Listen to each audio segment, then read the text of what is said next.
Hello, this is the ninth video on electromagnetism. This is bilingual, Hindi, English, meant for classes 6 to 10. It can be used by students of class 10 to review and to understand.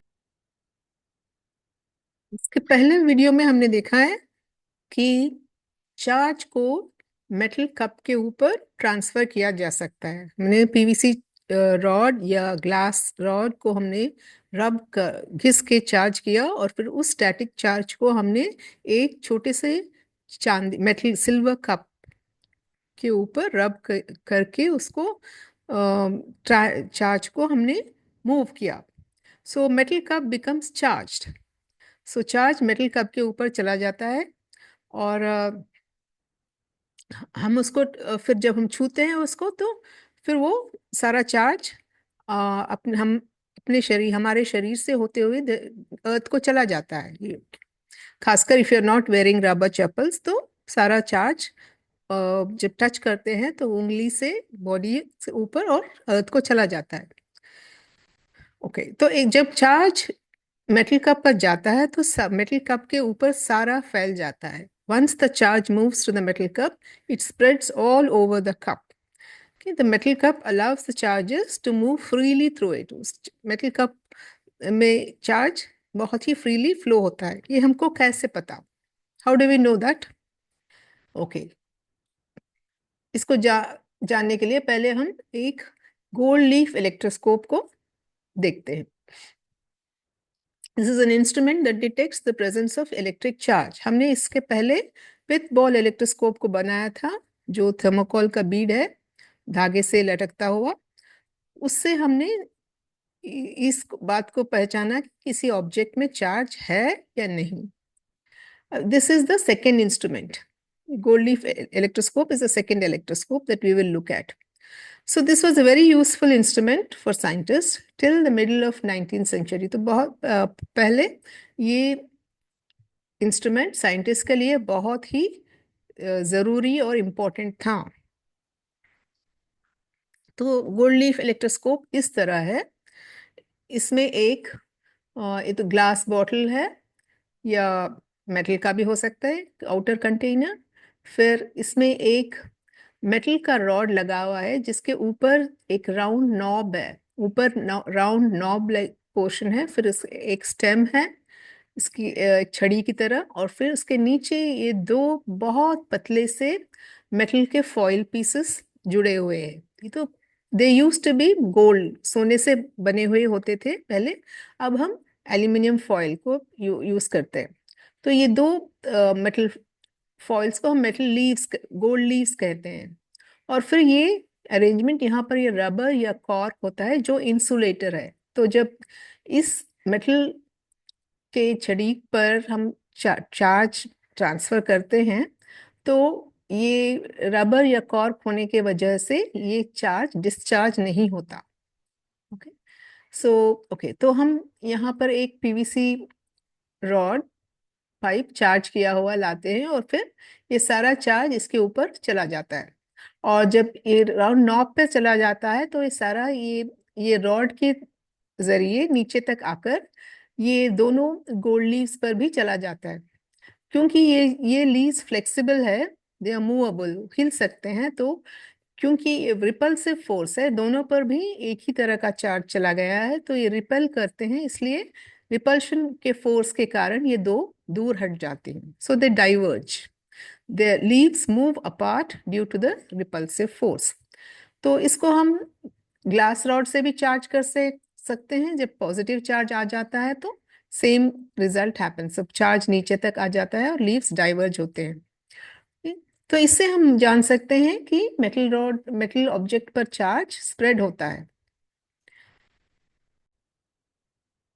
पहले हम ये एक homemade gold leaf electroscope को देखेंगे जो bottle से बना हुआ है और यहाँ कॉपर वायर का यूज हुआ है। कॉपर वायर को मैंने इसको कॉइल किया है फिर ये नीचे अंदर चला जाता है कॉपर वायर और इसके नीचे यहाँ पर दो मेटल लीव के एल्यूमिनियम फॉइल के दो बहुत पतले से शीट्स, इसको लीव्स, दो लीव्स वहां पर सस्पेंड किए हुए हैं। और जब हम चार्ज करके इस प्लास्टिक स्केल या एबोनाइट रॉड को चार्ज करके हम,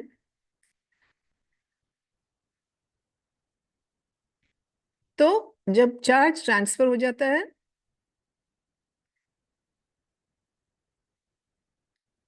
तो दोनों लीव्स डाइवर्ज होते हैं। This is a professionally made gold leaf electroscope. इसके पहले हमने होममेड देखा था, अभी खरीदा हुआ है। Okay? तो इसका मेटल बॉडी है, पार्टली मेटल बॉडी, और यहाँ पर देखते हैं हम कि ये मेटल रॉड जो मेटल स्ट्रिप है, और उसको एक हल्का सा एल्यूमिनियम का फॉयल चिपका हुआ है जो फ्लेक्सिबल है। उसको हम उसको वो फ्रीली हिल सकता है।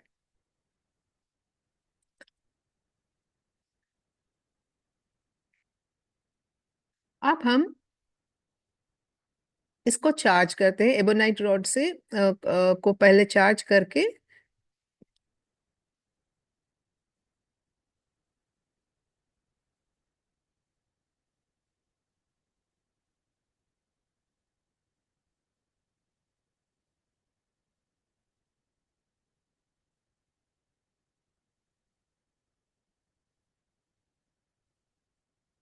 तो उसको छूने से चार्ज उस पर चला जाता है, और फिर हम देखते हैं कि वो गोल्ड लीफ डाइवर्ज होता है।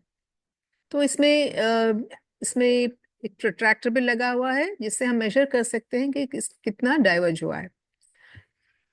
ओके। अब ये डाइवर्ज लीफ ऐसी तरह रहेगा कुछ देर तक, लेकिन अगर हम इसको छूते हैं, if we touch it with our finger, then the charge flows away. The charge बह जाता है अपने, हमारी उंगली से, हमारे शरीर से अर्थ तक चला जाता है। और फिर अभी चार्ज नहीं है तो फोर्स ऑफ रिपल्शन नहीं है, तो इसलिए ये फॉइल जो लीफ जो है वो कोलैप्स हो जाता है। So this is called discharge, charge and discharge. अब हम इलेक्ट्रोस्कोप को पॉजिटिव चार्ज, ग्लास रॉड को सिल्क से रब करके पॉजिटिव चार्ज उस पर डालते हैं।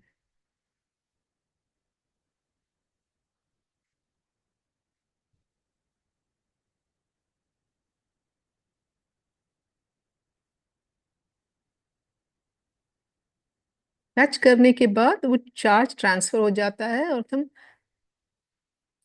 उसको रब करेंगे ताकि ज्यादा चार्ज उस पर चला जाए।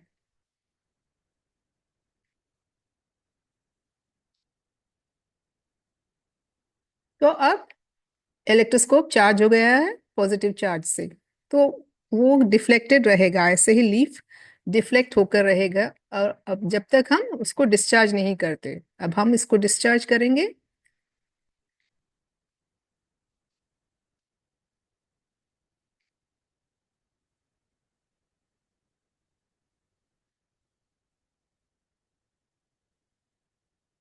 इसको टच करके फिर चार्ज फ्लो हो गया, और गोल्ड लीफ लीफ कोलैप्स हो गया।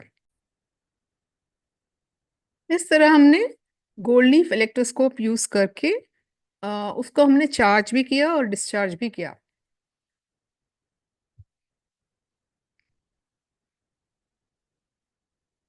Okay. So when the electroscope is charged, the leaves diverge. And when you touch the electroscope, uh, then the charge flows away and the leaf collapses. We can discharge it. This is discharging of the electroscope. Okay. So when we touch, we create a path for the charge to flow away to the ground. This is discharging. If we do not discharge the electroscope, for how long does the charge stay? अगर हम उसको discharge नहीं करते तो कितनी देर तक charge वो gold leaf diverge हुआ रहता है? कुछ देर तक वो उसी स्थिति में रहता है, फिर gradually the charge leaks into the air. और जब वाटर वेपर होता है ऑन ए ह्यूमिड डे, बहुत जल्दी ही वो सारा चार्ज लीक हो जाता है।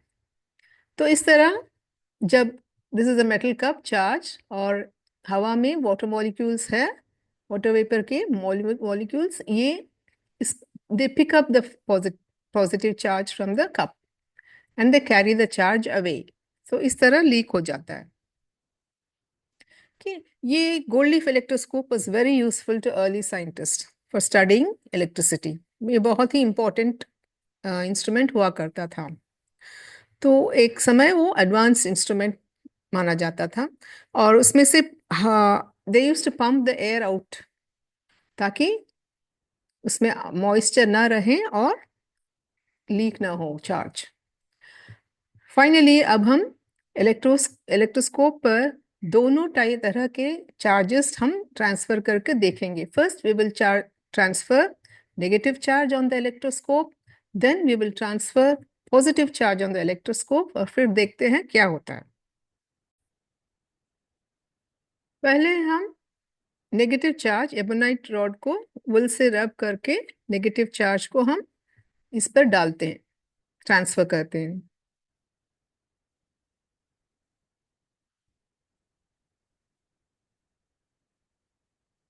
तो leaf has moved away, it has diverged. Next हम इस पर पॉजिटिव चार्ज डालेंगे ग्लास रॉड को सिल्क से रब करके।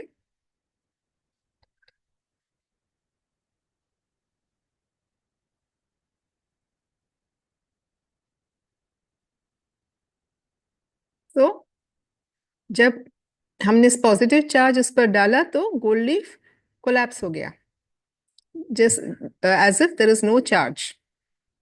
ओके, तो हमको वी नो जब चार्ज नहीं होता इलेक्ट्रोस्कोप पे तो लीफ कोलैप्स होकर ही रहता है क्योंकि कोई फोर्स ऑफ रिपल्शन नहीं है। तो दोनों चार्जेस प्लस माइनस और फिर उसके बाद में प्लस डालने से हमको ऐसा लगता है कि कोई चार्ज नहीं है। So the charges cancel each other, plus और माइनस कैंसल हो जाते हैं और ऐसा लगता है कि कोई चार्ज नहीं है। The object becomes neutral. Okay, तो 1600s 1700s इस समय में साइंटिस्ट को ये they did not know the nature of electricity. So अब हमें पता है कि चार्ज इलेक्ट्रॉन्स से आता है, प्रोटॉन्स से आता है, एटम में प्रोटॉन्स और इलेक्ट्रॉन्स दोनों भी होते हैं, ये सब हमको पता है। लेकिन दे डिड नॉट नो, तो they imagine charge, electric charge as a kind of invisible fluid. So कोई फ्लूइड मान होगा इसमें जो हम देख नहीं सकते, ऐसा मानते थे। तो क्योंकि प्लस और माइनस दो तरह के चार्जेस उन्होंने देखा था तो दे थॉट कि there are two kinds of fluids, positive electric fluid and negative. और जब दोनों एक क्वांटिटी में होते हैं समान में तो ऐसा लगता है कि कोई चार्ज नहीं है, और जो दो कुछ अलग हो जाए या कुछ ज्यादा हो जाए तब चार्ज दिखाई देता है। So that is what they thought. But हमको अभी पता है कि नेगेटिव चार्ज इलेक्ट्रॉन्स से आता है और पॉजिटिव चार्ज न्यूक्लियस में होता है। So all matter is made of atoms, हमको अभी पता है। सो एटम में पॉजिटिव चार्ज होता है, उसके करीब में नेगेटिव चार्ज भी हो, हर एटम में पॉजिटिव और नेगेटिव चार्ज होता है।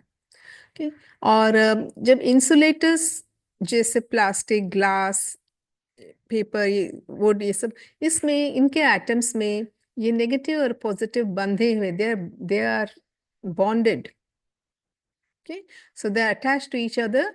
तो इनमें ये कोई चार्ज फ्रीली मूव नहीं होता, हर एटम का अपना इलेक्ट्रॉन्स को पकड़ा हुआ रहता है। लेकिन कंडक्टर्स में ये इलेक्ट्रॉन्स सारे इधर उधर घूमते रहते हैं, घूमने के लिए फ्री होते हैं। That is how they conduct electricity. Okay, so what is charging by friction? हम जब हम घिसते हैं तो वो तो फ्रिक्शन ही है, घर्षण है, right? So charging happen, static charge is produced by rubbing through friction. So जब फ्रिक्शन होता है तो दोनों मटेरियल्स के बीच में, जैसे वुल और एबोनाइट में, तो कुछ चार्जेस, एबोनाइट इंसुलेटर है, इसके सारे बंधे हुए होते हैं इलेक्ट्रॉन्स, लेकिन फ्रिक्शन के वक्त because of friction some of the electrons or some of the electrons jump from the wool to the ebonite. So because of the movement of charges during friction, we get static electric charge. So this is called as triboelectric effect. इसको triboelectric effect बोलते हैं. Okay. Okay. So ये सब हमको कैसे पता कि atoms में इलेक्ट्रॉन्स है, न्यूक्लियर पॉजिटिव चार्जेस है, ये सब ये बहुत ही ये लंबी स्टोरी है, तो इसको हम धीरे धीरे बाद में समझेंगे. All the steps involved in understanding this. तो हमने इस वीडियो में क्या देखा है, हमने गोल्ड लीफ इलेक्ट्रोस्कोप को बनाया है, और गोल्ड लीफ इलेक्ट्रोस्कोप के लीव्स डाइवर्ज होते हैं जब उस पर कोई चार्ज रखा जाता है. और हमने ये भी सीखा है, we learn the charge spreads throughout the metal object. Okay, and when we touch the knob, हम इसको जब टच करते हैं तो charge flows away to the ground, और and the electroscope it becomes discharged and leaves collapse. We stop here.